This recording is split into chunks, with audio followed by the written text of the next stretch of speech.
नमस्कार मित्रों, हिमांशु रंजन बात कर रहा हूं। तो अभी हाल ही में मेरी एक व्यक्ति से जातिवाद और छुआछूत को लेकर चर्चा हो रही थी। मैं उस व्यक्ति से ये कह रहा था कि हमें जात पात के आधार पर भेदभाव और छुआछूत बिल्कुल भी नहीं करना चाहिए। तो इस बात पर वो व्यक्ति मुझसे ये कहता है कि चलो तुम्हारी बात सही है कि हमें जात पात के आधार पर छुआछूत बिल्कुल भी नहीं करना चाहिए, लेकिन तुम मुझे एक बात बताओ। मैंने बोला क्या, पूछो। तो व्यक्ति कहता है कि प्रतिदिन हमारे घर के बाहर सुबह सुबह जो एक अंकल आते हैं कचरा लेने के लिए, और सभी लोग उस अंकल की गाड़ी में अपना कचरा डालते हैं, तो अगर वही कचरा लेने वाले अंकल हाथों में लेके कुछ खा रहे हैं और वही आपको भी खाने के लिए दे रहे हैं, तो क्या आप खाएंगे? तो मैंने कहा मैं तो बिल्कुल भी नहीं खाऊंगा।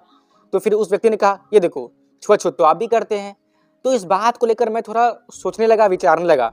कि क्या मैं भी छुआछूत करता हूँ सच में? क्या मतलब वो जो कचरा लेने वाले अंकल हैं जो रोज आते हैं, जब वो कचरा ले रहे होते हैं सबसे, तो मैं उनके हाथों से तो कुछ खाऊंगा नहीं, यदि उस समय वो कुछ खा रहे होंगे तो मैंने ये सोचा कि क्या मैं छुआछूत कर रहा हूँ?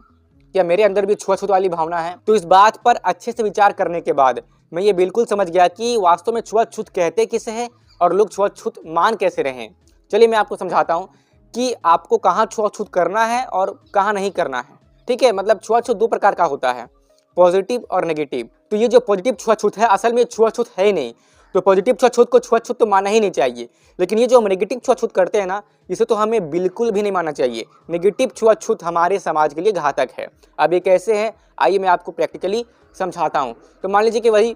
कचरा उठाने वाले अंकल है, ठीक है, वो प्रतिदिन आते हैं हमारे घर के बाहर सीटी मारते हैं और हम जाकर अपना कचरा उस अंकल की गाड़ी में दे करके आ जाते हैं। तो अगर उस समय वो अंकल अपने हाथों में लेकर कुछ खा रहे होंगे और वो मुझे खाने के लिए कहेंगे, तो मैं तो बिल्कुल मना कर दूंगा, और सिर्फ मैं ही नहीं, आप भी मना कर देंगे, और कोई भी व्यक्ति मना ही करेगा जहां तक मुझे लगता है। तो यहाँ पर सोचने वाली बात यह है कि हम लोग आखिर उस समय उस व्यक्ति के हाथों से कुछ भी खाना लेने के लिए मना कर क्यों रहे हैं? इसका कारण यह है कि उस व्यक्ति की फिलहाल अभी परिस्थिति ही ऐसी है कि कोई भी व्यक्ति वो कचरा उठाने वाले अंकल के हाथ से खाना नहीं खा सकता, क्योंकि अभी वो कचरा उठा रहे हैं, ठीक है, तो उनके हाथ अभी गंदे हैं, अभी वो खुद अपने हाइजीन में नहीं है। तो कैसे कोई व्यक्ति उस व्यक्ति के हाथों से खाना खा सकता है? बात यहाँ जातिवाद या छुआछूत की नहीं है, बात यह हाइजीन मेंटेन करने की है, साफ सुथरा की है। देखिए, हम उन्हीं लोगों के साथ बैठते हैं, ज़्यादा बातें करते हैं और उन्हीं लोगों के हाथ से कुछ लेकर के खाते हैं जो साफ सुथरा होते हैं, जिनके हाथ साफ होते हैं। और हमें उन्हीं लोगों के घर में खाना भी खाना चाहिए जिनके घरों में साफ सुथरा अच्छे से होती है,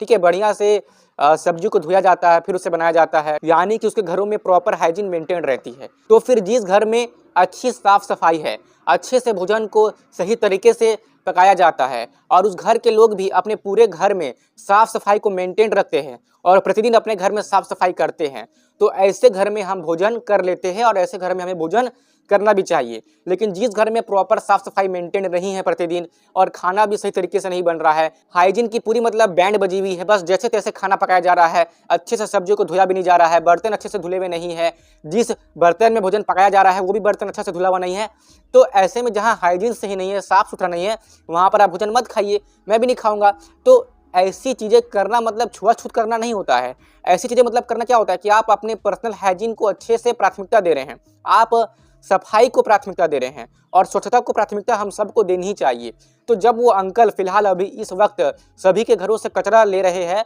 तो उस समय वो साफ सुथरे नहीं है, वो स्वच्छ नहीं है। अब कचरा तो स्वच्छ नहीं होता, ये बात सभी जानते हैं। तो जब वो स्वच्छ नहीं है तो उस समय उस व्यक्ति के हाथ से कैसे कोई भोजन ले सकता है? हाँ, लेकिन अगर वही कचरा उठाने वाले अंकल मस्त नहा धोकर अच्छे से साफ सुथरा होकर के आते हैं और अपने हाथों में स्वच्छ भोजन लेकर के खा रहे होते हैं, तब वो व्यक्ति अगर कोई भोजन हमें करने के लिए दे, तब हमें लेके कर लेना चाहिए। तो यहीं पर हमें इस बात को चाहिए समझना कि यहाँ पर जब भी हम किसी ऐसे व्यक्ति से जो कि अभी फिलहाल स्वच्छ नहीं है, तो उस व्यक्ति से अगर हम कोई भोजन नहीं ले रहे तो हम छुआछूत नहीं कर रहे हैं। असल में उस समय पर हम अपने साफ सफाई को, अपने स्वच्छता को बहुत ही अधिक प्राथमिकता दे रहे हैं और हम सबको देनी भी चाहिए। लेकिन जो व्यक्ति साफ सुथरा है, अच्छे से रहता है, अपने हाइजीन को सही से मेंटेन करता है, उसके आसपास का वातावरण साफ है और वो स्वच्छ भोजन कर रहा है, तो ऐसे में उस व्यक्ति के हाथ से भोजन करना कोई गलत बात नहीं है। लेकिन यहाँ पर समस्या क्या होती है, लोग क्या करते हैं कि अगर कोई कचरा उठाने वाले अंकल है, ठीक है, और अभी वो मस्त नहा धोकर अच्छे से आए हैं, वो कहीं से भी बिल्कुल भी गंदे नहीं हैं, उनकी पूरी बॉडी साफ है, हाथ साफ है, और वो स्वच्छ भोजन भी कर रहे हैं, यानी कि जो भोजन कर रहे हैं वो खाने लायक है, स्वच्छ है, शाकाहारी भोजन है।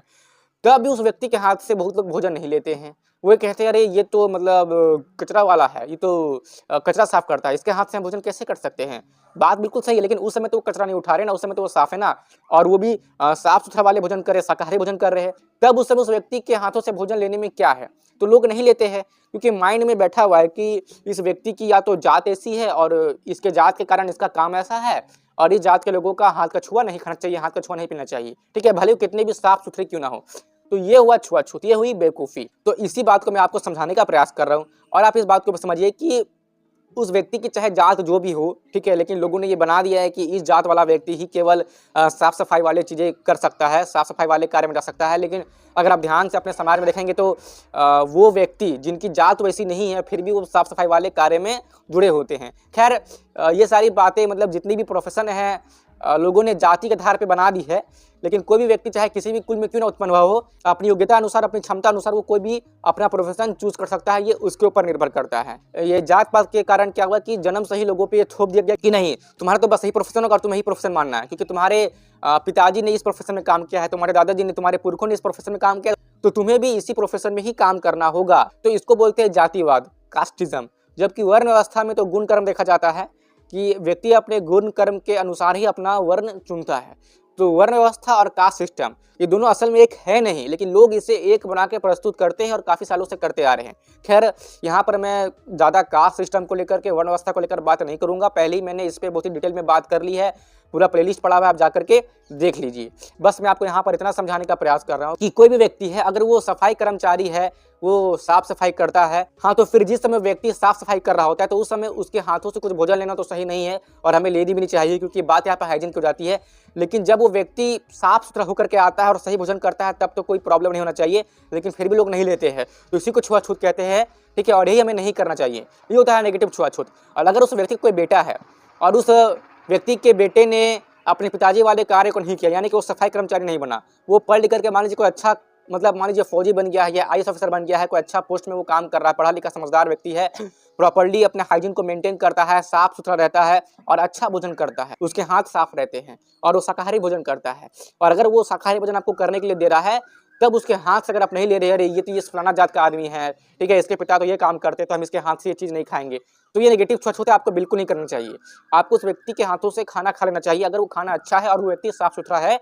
तो मुझे ये पूरी आशा है कि मैंने जो बात आपको समझाने का प्रयास किया है, आपको अच्छे से वो बात समझ में आ गई होगी। यदि आपको फिर भी कोई शंका है तो आप अपनी शंका मेरे साथ कमेंट बॉक्स में शेयर कर सकते हैं। एक बार मैं आपको यहाँ पर फिर से बोल देता हूँ कि तथाकथित जात पात के आधार पर भेदभाव करना या छुआछूत करना बहुत ही गलत बात है, नहीं करना चाहिए। तथाकथित जात पात के आधार पर किसी भी व्यक्ति का जन्म चाहे किसी भी जाति में क्यों ना हुआ हो, यदि वो साफ सुथरा है, धर्म के मार्ग पर चलता है, अपने स्वच्छता को बरकरार रखता है, स्वच्छ भोजन करता है, तो उस व्यक्ति के हाथों से भोजन करे। यदि ऐसा बिल्कुल भी नहीं है, फिर चाहे उसका जन्म किसी भी कुल में क्यों ना हुआ हो, वो स्वच्छ नहीं रहता है, स्वच्छता का पालन नहीं करता है, धर्म के मार्ग पर नहीं चलता है, अच्छा भोजन नहीं करता है, यानी कि जब भोजन खाने योग्य है मनुष्य के लिए वो भोजन नहीं करता है, तो उस व्यक्ति के हाथों से भोजन बिल्कुल भी ना ले, चाहे फिर उसका जन्म किसी भी कुल में क्यों ना हुआ हो। और ऐसा करना छुआछूत नहीं है, बुद्धिमानी है। छुआछूत करना क्या है ये मैंने आपको समझा दिया है। जस्ट किसी के तथाकथित जन्मजात को लेकर के उससे भेदभाव करना, उससे छुआछूत करना, भले वो व्यक्ति बहुत ही अच्छा है, परोपकारी है, धार्मिक है, स्वच्छ रहता है, स्वच्छ भोजन करता है,